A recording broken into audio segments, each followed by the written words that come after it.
alla renna dyst och spela gamla man. Men allt du renner kärren fyrst, hon flestar leitjer kan.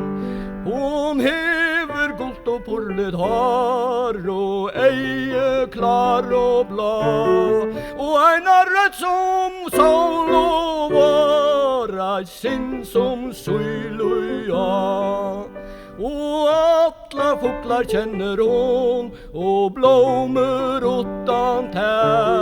Om kaffekoppen ränner hon och tä runne väg.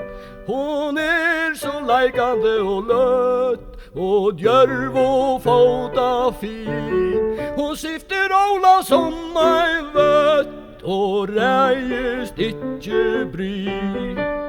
Och kvär hon gånger, kvär hon fer, vi fylja henne sä. Hon gröne bytte fotla ber och tä borre vä. Ja, kärven hon alltid fyrst, hon attlar leitjer ka. Hon lärde mig att renna dyst och spela gamla